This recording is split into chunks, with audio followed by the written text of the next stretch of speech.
যদি এখন পতিতলায় যদি মনে করেন যে 100 যদি পতিতলায় তাহলে 1 লক্ষ যদি কর্মী থাকে, তাহলে যদি এই দাবি যদি বাস্তবায়ন হয়, তাহলে আমি এরকম বলতে দিতে পারি যে প্রত্যেকটা ঘরে ঘরে এরকমের কর্মী থাকবে।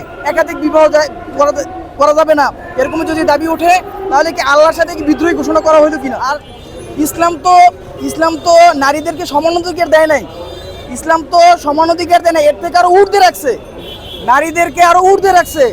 এরকমের যে তারা একদম আল্লাহর সাথে বিদ্রোহী ঘোষণা করতেছে। যেমন ধরেন যে বনি ইসরায়েলের গোত্রের সময় যেরকমের ছিল, তারা এরকমের একটা জাতি ছিল যে আল্লাহর সাথে যুদ্ধ ঘোষণা করতে তারা কোনো দ্বিধাবোধ করতো না।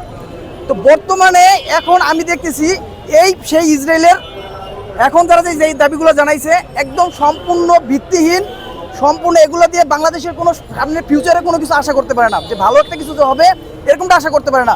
যদি এখন পতিতলায় যদি মনে করেন যে 100 যদি পতিতলায় তাহলে 1 লক্ষ যদি কর্মী থাকে, তাহলে যদি এই দাবি যদি বাস্তবায়ন হয়, তাহলে আমি এরকম বলতে দিতে পারি যে প্রত্যেকটা ঘরে ঘরে এরকমের কর্মী থাকবে, প্রত্যেকটা ঘরে ঘরে কর্মী থাকবে, প্রত্যেকটা জায়গায় জায়গায় থাকবে। যদি 100 এরকমের যদি থাকে, তাহলে দেখা গেছে যে আরও মাসে মাসে বছরে বছরে এরকম খেলে বাড়তে থাকবে, তারা একদম পুরোটা গ্রাস করে নেবে।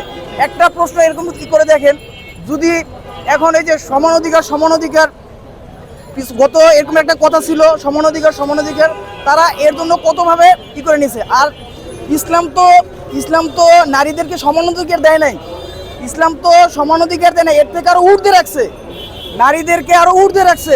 এরপরও তারা দাবি চাইতেছে, আরে নারীদেরকে তো আমরা ছোট করতেছি না, যেখানে আল্লাহ তাআলা তাদেরকে উচ্চ শিখরে রেখে দিছে, ওই জায়গাতে আমরা তো ছোট করতেছি না। তারা সাথে সাথে নিজে কেন সমান অধিকারের ভিতরে আসতে চাইতেছে।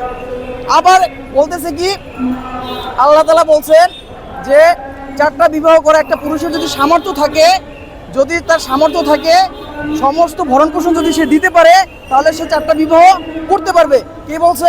আল্লাহ তাআলা বলছে। এখন ওই জায়গা থেকে যদি আমি যদি বলি একাধিক বিবাহ করা যাবে না, এরকম যদি দাবি ওঠে, তাহলে কি আল্লাহর সাথে কি বিদ্রোহী ঘোষণা করা হইলো কিনা? যদি আল্লাহর জমিনে থাকে, যদি আল্লাহর সাথে বিদ্রোহী ঘোষণা করে, যুদ্ধ ঘোষণা করে, তার এই দুনিয়াতে থাকার কোনো দরকার নাই।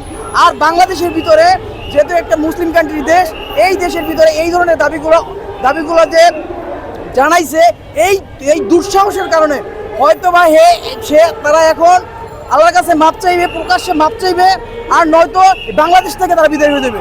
আর যদি আল্লাহর কোরআনের বিপরীত যদি কোনো কথা বলে থাকে, তারা বলে তাহলে তাদের এই দুনিয়াতে থাকারই কোনো এখতিয়ার নাই।